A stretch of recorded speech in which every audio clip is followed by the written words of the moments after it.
All right, Zach, let's start with this first guy who technically was supposed to be part of the first segment, but perfectly winds up in here with guys who were injured. It could still open some eyes. That's Jaylen Carlies. That's your new starting will linebacker. Going to have a huge role as well as it goes to plan. This should be 1,000-snap guy for you. The Colts are really only going to use 2 linebackers this year. Some of them are going to be defensive backs coming into play, but really Jaylen Carlies is your new EJ Speed. So he played in 10 games last year as a rookie and really doesn't have any competition for that role. So when you look at him, you say, all right, there's no choice. This guy has to look good. There's nobody else. It's what are you going to do? Start Shegu Alubi? That may be okay, but that's an even bigger question mark. So Jaylen Carlies going into year 2, a lot on his plate.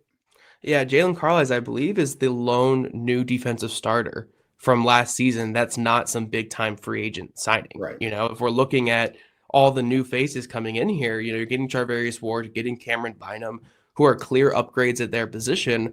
But the only new defensive starter besides them is going to be Jaylen Carlies, who I think he showed a lot of good things last year. It is probably a big jump to put him out there as a full-time starter. But again, when we're talking about biggest X factors on this defense, a common quote that you hear with sports and a lot of things when it comes to just like units and lines and stuff like that is you're only as good as your weakest player. So a big thing for Jaylen Carlies is just go out there and play a Simon Sound football. Don't be that big weakness, that big, weakest player on this team. And this team will be fine here. He's going to be surrounded by a lot of players who have been there, done that, a lot of high-end veterans and Grover Stewart and DeForest Buckner, all these guys around them, Zaire Franklin, coming off an all-pro season next to him. So he's going to be set up for success, especially in this system with Louis Anarumo, where he'll be blitzing a lot and doing a lot of things that he did last year. So I'm high on Jaylen Carlies. I think he can do it, but we'll just have to see if he could step up. A former day 3 pick getting an opportunity like this in year 2 is kind of a crazy jump up, but I fully expect him to be able to be a solid player, especially with the quality players the Colts have around him. Yeah, I'm going to put a lot of pressure on him because I was looking at Cato June's numbers, when he became a starter with the Colts. Similar background, was a safety in college, came in to be a will linebacker with the Colts. And Cato's first full year starting had 100 tackles. I think it was like 9 pass breakups. Like, had a decent year. But then year 2, which I don't know where you want to put Carlies in his development, his second full year of starting was like 5 picks, two interceptions for touchdowns. I think that's like when the Colts won the Super Bowl as well. So I have very high expectations. I'm going to say high expectations for him and for the team, I guess, is what you're saying here. Right, for sure. No, so we've got a lot of extra big names in here to fit in. So we'll kind of play a lightning round here. One of the biggest ones for me is Jelani Woods. We've all forgot about Jelani Woods. He's been 2 years injured, but just think about the hype train that was going for Jelani Woods after his rookie year. Dude was a mismatch nightmare, was even more of like a physical freak mismatch player at tight end than Tyler Warren, like with a higher ceiling. Like Tyler Warren has just done incredible things in college, but in terms of prospects, like the ceiling was crazy. So Jelani Woods, if he stays healthy, number one, I'm not even positive that he makes the roster at this point because they love what Mo Alley Cox can do. They love what Drew Ogletree can do. So we'll see. If he makes it through training camp healthy, could be a huge X factor there. And then the rest of the other guys who were injured, JuJu Brents, kind of the same story there, but has maybe played a little bit more. And then Samson Ebukam, 30 years old, coming off the Achilles. I don't have huge expectations for him, but he did lead the team in sacks a couple years ago. Yeah, I think when I view those 3 players here going into the next season, it brings me back to my childhood where my dad would bring us like $1 lottery tickets for Christmas or for birthdays and stuff. They would just be the throw-ons, like in your stocking, you get like those couple like $1 lottery tickets. And like, if you win like $5 on that $1 lottery ticket, awesome. You just made $5 on this. Heck, I would take a $1 on the $1 lottery ticket at this point. That's kind of what I view these 3 players where like Jelani Woods, if you get any return on this whatsoever this season, that's a big win because at this point you've already moved on by drafting Tyler Warren. You have Drew Ogletree as your blocking tight. You brought back Mo Alley Cox. Like, if you get anything out of Jelani Woods, massive win this season. Same thing with JuJu Brents, where you were kind of operating like he's not going to be here. So if you get anything out of him, that'll be huge. And then with Ebukam, like, you're paying him more, and he has more recent production than the other two. But again, the history is not great for a 30-year-old coming off an Achilles injury as a pass rusher. So for me personally, if they get anything out of these three players, like if they even make the roster, these three players, that's a win in my book, you know? But again, when we're talking about like variance players, like if these guys can just give some kind of plus return on investment, that's the difference between winning and losing some games, is getting these like between the cracks type players actually on the field and playing. So I don't know what the expectation should be for these three guys, but Very little. But they're kind of just like low risk lottery tickets at this point. You know, they're not going to get the highest return on them probably, but like if you get any return on them at this point, I feel like that's a win for your team.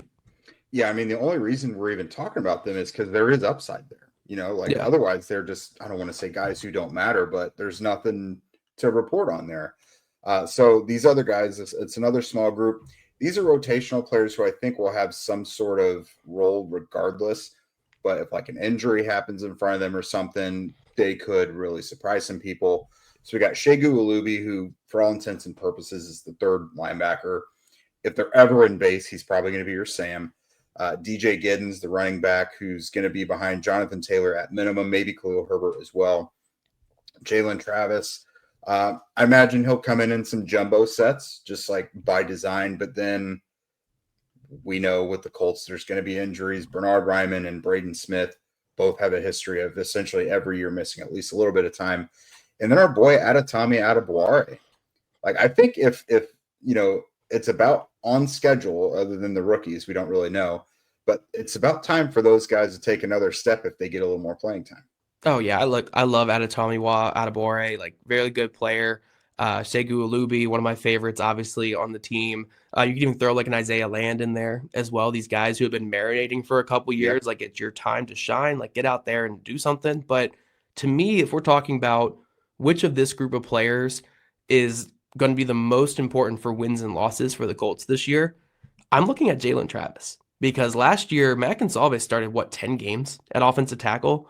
I think he had 4 starts at left tackle and 6 at right tackle. Almost 600 snaps at least. Yeah. So. I think he was like 4th on the offensive line in snaps last year. Like he had a lot of snaps and played a lot of football for the team, and that was your your swing offensive tackle for the team. So if Jaylen Travis wins that job out of camp, like we expected to, he's going to play a lot of football this year. The swing tackle on the Indianapolis Colts plays a lot of football because Ryman, I think, has had 2 concussions in the last 3 years, and Braden Smith hasn't played more than 15 games in a season in the last 4 years of his career. So yeah, the swing tackle is going to play a lot in that position right there. If you have bad offensive tackle play, that can lose you football games. We've seen it happen in Indianapolis plenty of times since Anthony Costanzo retired. So I think Jaylen Travis is going to be one of the biggest X factors on the team this year, because if he can get out there in his snaps and just give the Colts productive, like I don't need him to be some great offensive tackle, just get in the way of pass rushers, and the Colts should be fine on offense. That's all you could ask out of a swing tackle in the NFL. Just get in the way. If he can just do that, the Colts might be able to steal a win that they would otherwise lose if they had bad backup offensive tackle play. Yeah, I'd like to see him at least a little bit. Like, I don't want anyone to be injured, but I would maybe like to see him more than just in the jumbo sets, because if Braden Smith leaves after this year, he should hopefully be your starting right tackle. So, yeah, sorry, this is the episode where the dogs take it all. You guys ever check your bank account and wonder, where did all of my money go? Between dining out, online shopping, and entertainment, it's easy to lose track. We can all be a little bit impulsive in our spending. For me, it's in my family's DNA, so no shame there.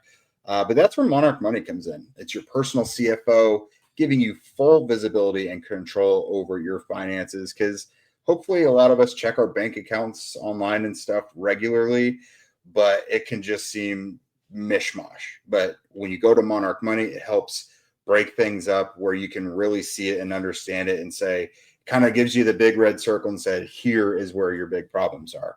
It's not just a budgeting app. It's a complete financial command center. You could track all of your accounts, investments, and spending all in one place. So you stop just managing your money and actually start building wealth.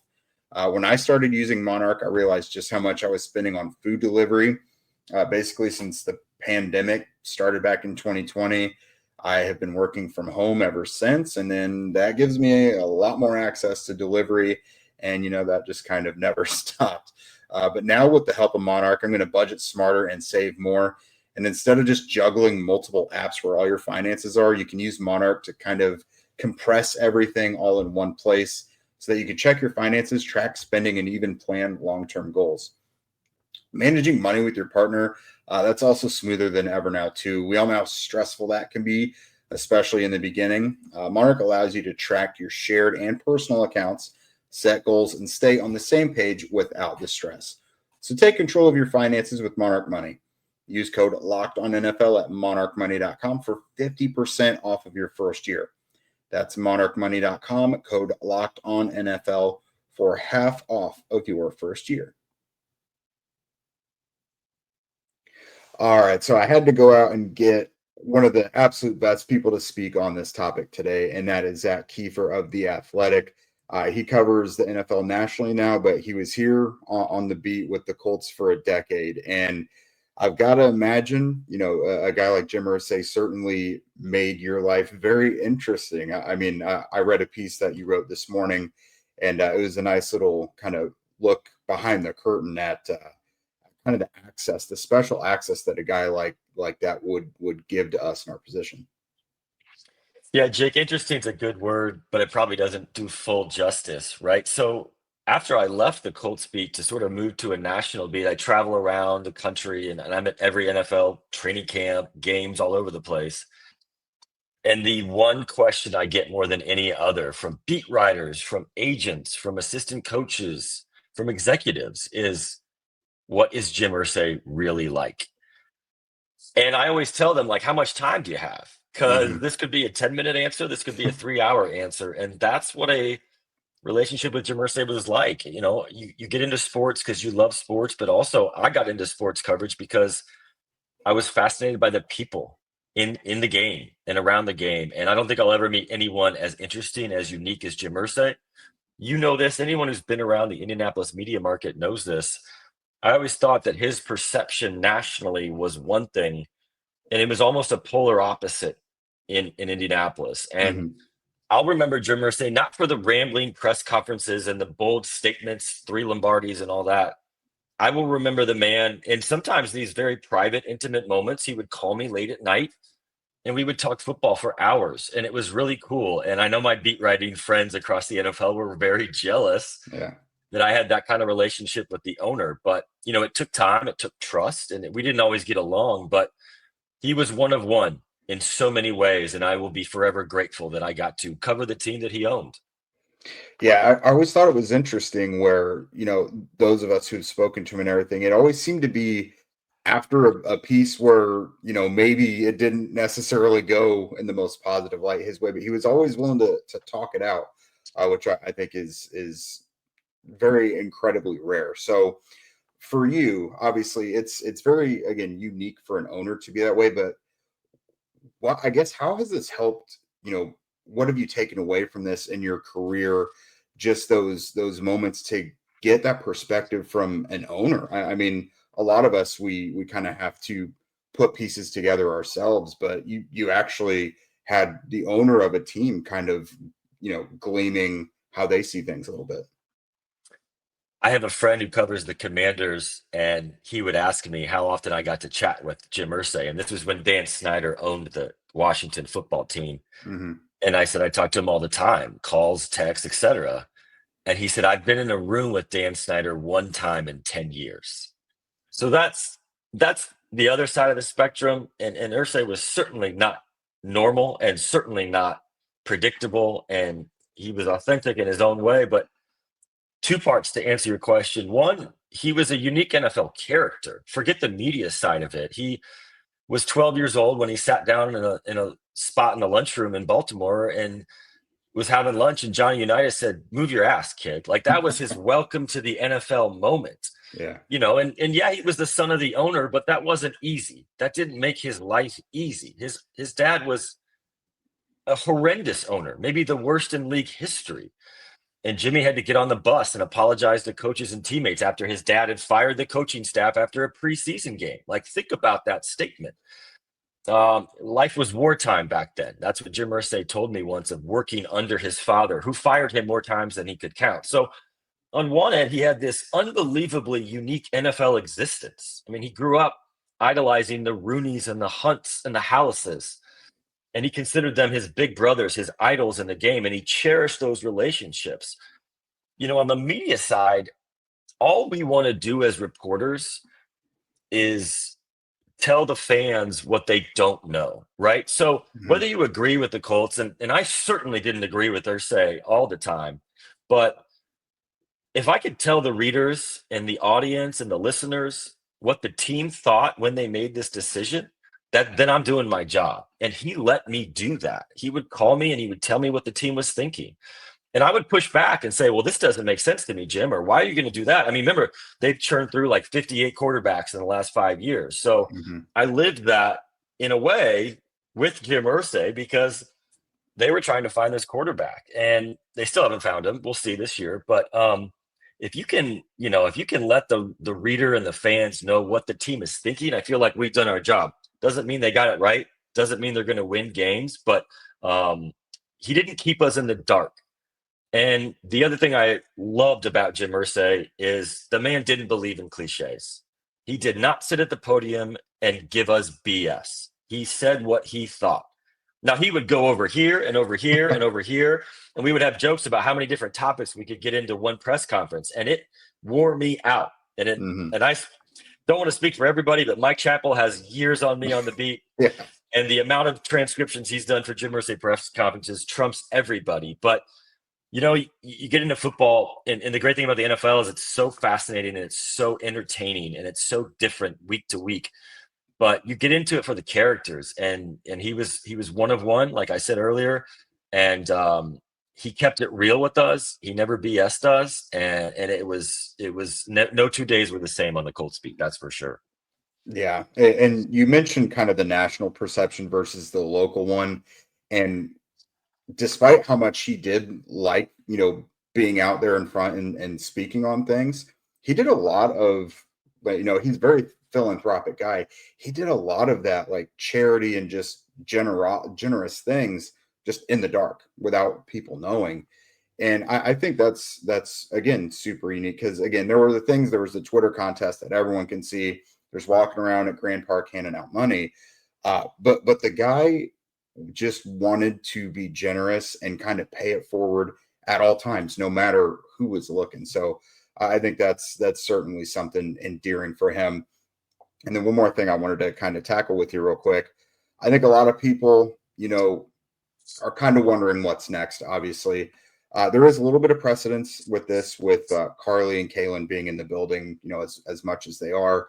We've seen back in 2014, they kind of had to take the reins a little bit.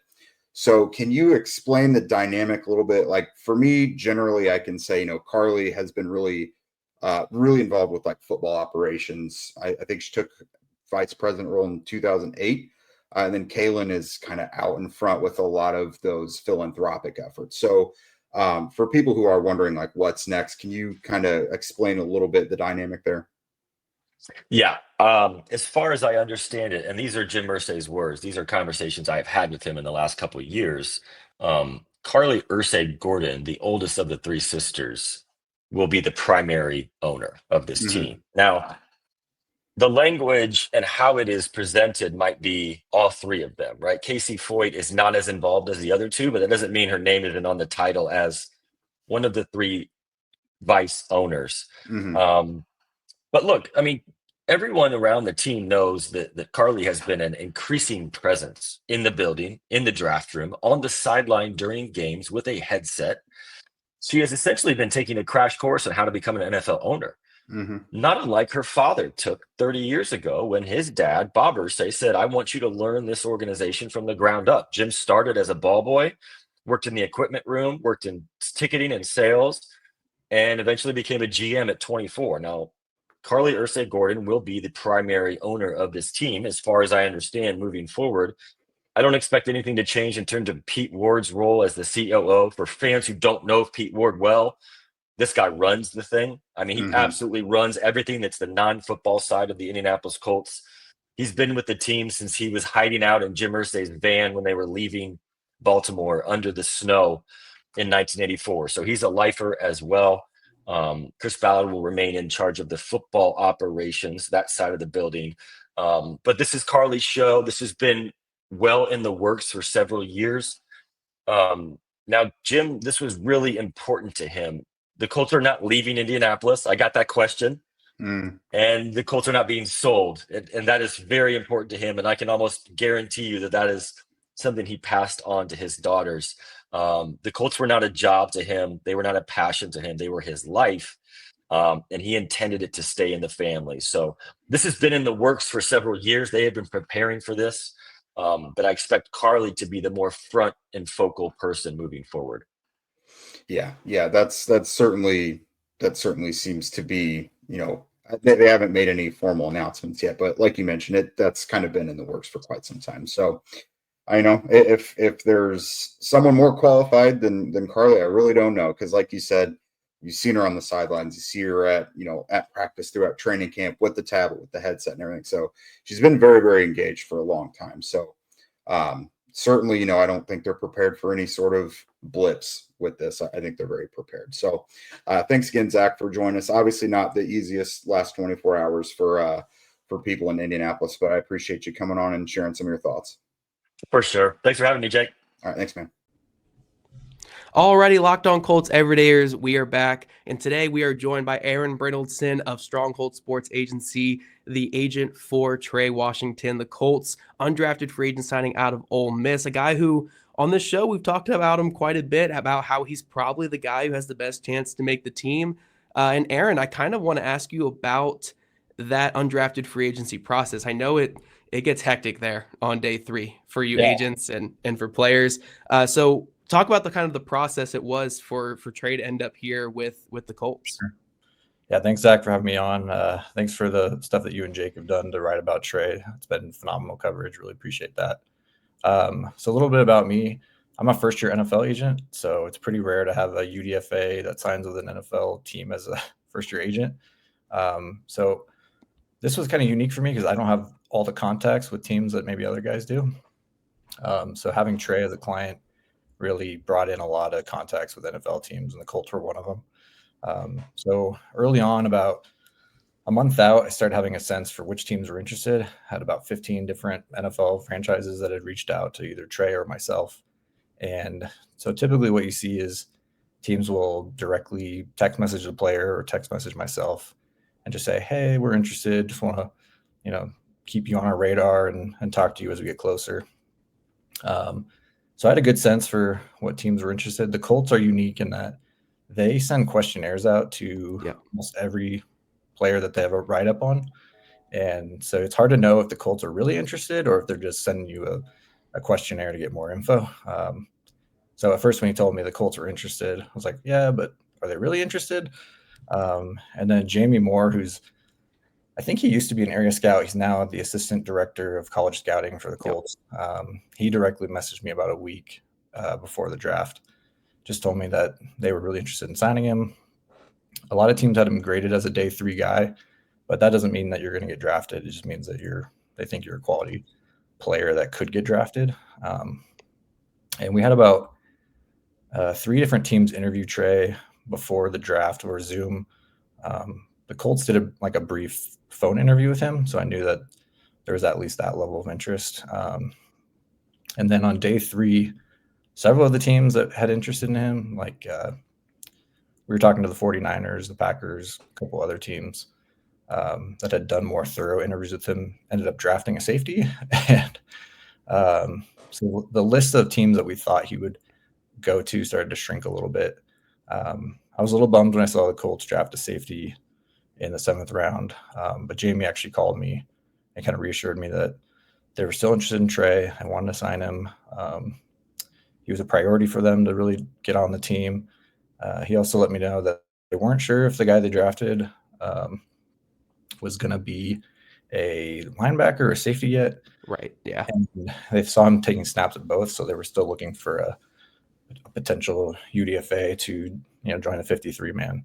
And so we saw the Colts as a really good opportunity for Trey as a undrafted guy to get early playing time, at least make the practice squad. Yeah. And that was ultimately the reason why we went with the Colts. Awesome. Yeah, I always love hearing about that because, people don't realize that the conversations with teams, they start, as early as the week before for undrafted free agency, but they especially pick up like round 4, round 5. Like that's when we're talking undrafted free agency starting in terms of those calls. And then a lot of those picks on day 3 come from teams being like, well, if you're going to sign with this other guy, we're going to just draft you here and make sure that you end up with our team. And that's how close it is for a lot of these guys on day 3. But before we get into Trey's film, because I do think it was really good film that he put out there at Ole Miss, a lot of snaps in his career. We want to talk about that in a second, but you have that unique relationship, obviously, with him, working with him throughout this whole process and obviously throughout a lot of his career. So what can you tell us about Trey just as a person and just work ethic wise and all those things? Yeah, I think the Colts fan base is going to love him. So one of the unique things about Trey is that even in the transfer portal era, he played all 4 years at Ole Miss. Didn't look for other opportunities to go elsewhere. Knew he had a great opportunity at Ole Miss, and so he started for 3 years at Ole Miss. Yep. He was, I think, the only player from his recruiting class that did all 4 years there. So Lane Kiffin gave him a shout out at a team meeting towards the end of the season. Was like, be like Trey Washington. Stay in this program. Stay here for 4 years. We'll take care of you. We'll get the chance to develop, and you really see that in Trey. So Trey was in one of Lane's first recruiting classes too. And so it was great to see him there. I'm an alum of Ole Miss. That's kind of how I got connected to Trey. So I'm unique in that I'm the only active duty NFL agent, and me and his dad bonded over that. So his dad is an Army veteran. Okay. And his dad was the one that found out about me and found my website and connected us. And so I've been with Trey since December of last year, getting to know him and going through the process. And one of the things about him is he's a quiet professional. Like, he's not the kind of guy that's going to be on social media or be talking himself up a lot. And I think because of that, he's always been kind of an underdog. And he had a phenomenal pro day. If you look at his stats, he ran a 4.5. Some of the scouts had him at lower, but they kind of average out the numbers. And he did 23 reps on bench, which is 3 more than Eamon Warrior did at the combine. So 3 more than the top safety at the combine in terms of bench. He's 205 pounds of just pure muscle. He has like a 5% body fat. He's a heavy hitter, really good in the run defense. If you look at some of his statistics, one of the best in the SEC from the safety position at run defense. But he's a great kid. He plays chess in his free time, which I don't even know how to play chess. Other day I called him and he's like, hey, sorry, I'm in the middle of playing chess. So I missed your call, which I learned new things about him every day. He's just got a good head on his shoulders. His dad works in IT at Amazon Web Services. He's like a high-level IT guy there. And his mom she was an accountant, and then now she's a stay-at-home mom. And so I love his family. I got to meet them all in person at his pro day, and he comes from a phenomenal background that I think anybody could root for. Love it. Yeah, we love just hearing about guys that are easy to root for. That's obviously the most important thing when it comes to this, and that's part of my favorite part about doing this job. But looking at Trey, he was a guy who he was kind of like a late signing, I believe, for the Colts, or a late announcement. I guess we didn't have a lot of the early announcements. So when we heard about the signing, I immediately was like, okay, cool, Ole Miss film. I have that. I can dive into it. And I think one of the things that stood out about his film when I watched is obviously the run defense, like you mentioned it, but a lot of nickel corner snaps, a lot of safety snaps, kind of did a lot of both. And when you're looking at this Colts team, the 2 areas that you really could see a guy making the team are backup nickel corner and safety. So I'm just thinking, like, this guy could be a fit at either one of those spots. The Colts have indicated safety, but have they talked at all about like nickel corner and kind of like that dual type of workload in the offseason? Yeah, I asked Trey about that. During the draft process, some teams told us they saw him as a nickel, and then some said we see him at safety. He's like 5'9.5". Yeah. I think is the only thing that makes people think nickel. Right. But he sees himself as a safety, and that's, I think, where the Colts are initially thinking about putting him. But like you said, he's pretty versatile. He actually played cornerback in high school, and he was a 3-star recruit out of high school. So he has the speed to play really anywhere in the secondary. He's also a guy that's never been injured. So I know the Colts have had some difficulties with injuries in the secondary. So he's a guy you can really plug in, know that he's durable, know that he's going to, stick around. And I think he's also really, when you're undrafted free agent, you're looking at special teams snaps predominantly. And the special teams coordinators already really viewed him as, I think, a leader in the classroom right now as on special teams. So awesome. I think that's a testament to how smart he is. The defensive coordinator at Ole Miss, Pete Golding, said he's one of the smartest players he's ever had play for him and wants to hire him to be a defensive coordinator someday when he gets a head coaching job. And awesome. It's really about his intellect. He's a great player, but he's incredibly smart.